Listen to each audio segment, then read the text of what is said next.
Bienvenidos, bienvenidas a Aquí América, el programa de France 24, donde nadamos las correntosas aguas de nuestro continente. Mi nombre es Martín Bustamante y los invito a comenzar con las noticias más destacadas de la semana.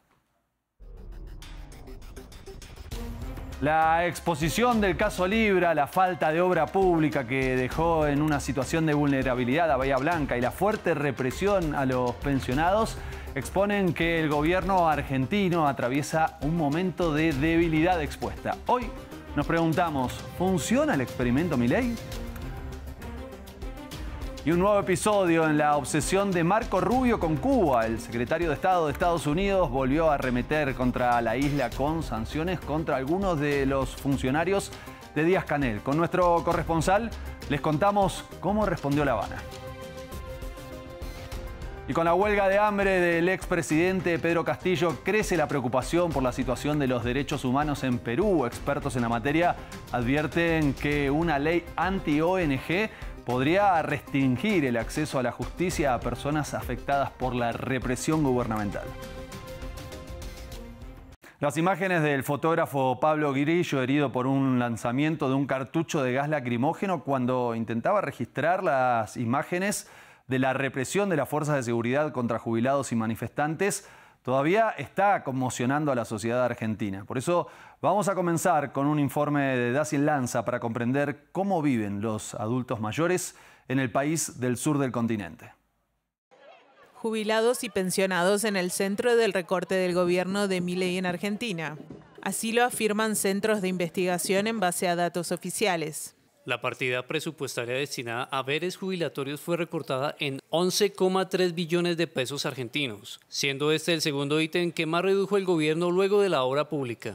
Los recortes se hicieron por decreto de necesidad y urgencia del presidente, quien además evitó la aprobación de un proyecto de ley apoyado por amplios sectores en el Congreso que establecía un aumento del 8% en los haberes para compensar la inflación que solo en los 8 primeros meses de gobierno ya alcanzaba casi un 100%. Esto se tradujo en un desfase significativo entre los ingresos y la canasta básica de los adultos mayores. Según el último informe de la Asociación Civil Gerontovida, que trabaja junto a la Defensoría del Pueblo de la Ciudad de Buenos Aires, la canasta básica de los jubilados será en abril de 1.200.523 pesos argentinos, es decir, cerca de $1.100. En un contexto en el que cerca de 4,5 millones de jubilados cobran una jubilación mínima de 349.121 pesos argentinos, que equivalen a unos $327. Según el Centro de Economía Política Argentina, CEPA, si se toma el primer trimestre de 2025, las jubilaciones con bonos se ubicarán 13,3% por debajo del último trimestre del gobierno anterior. Desde enero de 2024, un mes después de la asunción de Milei, las protestas de jubilados se replicaron cada miércoles en las inmediaciones del Congreso. A las mismas se fueron sumando organizaciones sociales y sindicales, pero luego de que el miércoles 5 de marzo se difundieran imágenes de policías reprimiendo con bastones y gas pimienta, se incorporaron esta semana hinchas de clubes de fútbol. Fue la protesta de mayor convocatoria con un operativo de seguridad que derivó en más de 100 detenidos y varios heridos. Hablamos de la economía argentina porque hay quienes dicen que es el punto fuerte de la política aplicada por el presidente. En esta placa podemos ver que se desaceleró la inflación, efectivamente, aunque hay otras mediciones que muestran que el número real es mayor al que están informando en este momento las estadísticas oficiales. Pero para entender mejor este fenómeno, lo convocamos a Labrí Abraham. Él es integrante del Mirador de la Actualidad del Trabajo y la Economía Argentina. Se desaceleró porque el gobierno controló una de las variables clave para fijar expectativas y para fijar precios, que es el dólar. Con una fuerte intervención estatal, esto hay que decirlo, intervino en el valor del dólar y esto hizo que el valor de la divisa medida en pesos se mantenga constante o con un pequeño aumento a lo largo del último año, mientras el resto de los precios en pesos siguió subiendo bastante fuertemente al principio y un poco menos luego. Esto hace que Argentina se encarezca en dólares, esto es decir, los precios en pesos siguieron subiendo, pero se mantuvo constante el valor del dólar. Argentina se hizo muy cara en dólares. Esto, por un lado, permitió que se abaraten ciertas importaciones y de alguna manera empiecen a competir, junto con la apertura comercial, empiecen a competir con los precios locales, pero sobre todo le permitió a la mayoría de los exportadores o sectores que necesitan acceder a dólares una posibilidad concreta de tener dólares, más allá de que sigue lo que se llama acá un cepo al dólar, o sea, la imposibilidad de comprar abiertamente dólares, sobre todo para las empresas. Pero para redondear, el valor del dólar y sobre todo me parece la lectura clave que hay que hacer, y por otro lado un enfriamiento importante de la economía, ese es el segundo punto, dado por la baja de los salarios, la baja de los salarios estatales, la baja de las jubilaciones y los ingresos de las mayorías, que hizo que el año pasado Argentina tuviera una caída de producto de prácticamente 5 puntos, una caída muy importante de producto, una caída del empleo con un aumento de la desocupación, y esto también tiró, digamos, en la jerga los economistas dicen se enfrió la economía, pero enfrió la economía básicamente implica que los asalariados, los jubilados, perdieron poder de compra y de esta manera se cayó la demanda en general y de esta manera también se contuvo la inflación. Es decir, se contuvo la inflación a costa de menor consumo, menor inversión y por supuesto nada de obra pública, es decir, una caída generalizada de toda la macroeconomía, bueno, y con nuevos valores del dólar, como te decía antes. En este gráfico podemos repasar lo que dice la BI con respecto a la caída del poder adquisitivo de los asalariados del sector privado, mientras que también tenemos otra placa donde visualizamos que la estabilidad cambiaria está fuertemente amenazada por un descenso abrupto de las reservas. La BI también nos explicó por qué un país súper endeudado como Argentina vuelve a pedir otra vez un préstamo al Fondo Monetario Internacional. Argentina vuelve a endeudarse con el Fondo Monetario Internacional, aunque esto no está del todo claro porque el gobierno todavía no tiene un programa concreto de acuerdo con el Fondo Monetario Internacional, pero va a endeudarse en unos 12.000 millones de dólares porque necesita dólares. Necesita dólares porque en general las grandes empresas, grandes compañías argentinas y extranjeras que operan en Argentina necesitan un flujo permanente de dólares para transformar sus ganancias y exteriorizarlas, llevarlas al exterior. Vamos a cerrar este apartado con uno de los hechos que mejor demuestra lo que vive buena parte de la población argentina en este momento. Los ciudadanos dejaron de comprar, con un consumo masivo que se desplomó y que en 2024 fue el peor en 2 décadas. 15 meses después de la asunción de Javier Milei, buena parte de sus activos políticos ya comenzaron a deteriorarse, cuando todavía no logra explicar por qué promocionó una estafa internacional como la del caso Libra. Una catástrofe en el sur de la provincia de Buenos Aires dejó al desnudo los límites del brutal ajuste que aplicó en obra pública. Una pérdida de iniciativa política que nos explica Dacil Lanza.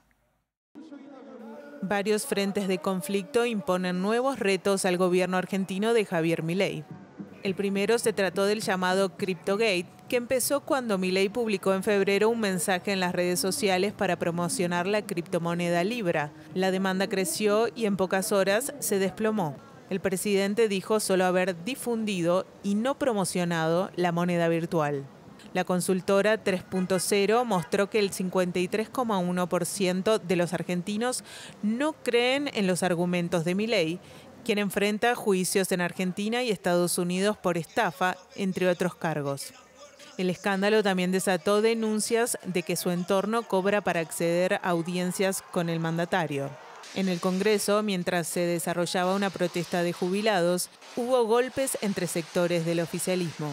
Allí, una mayoría opositora aprobó la emergencia para la ciudad de Bahía Blanca por las críticas inundaciones. Milei demoró en ir a la localidad bonaerense y recibió críticas ya que eliminó las obras públicas y rechaza el cambio climático, además de ser ambiguo respecto a quién debía asistir a las víctimas.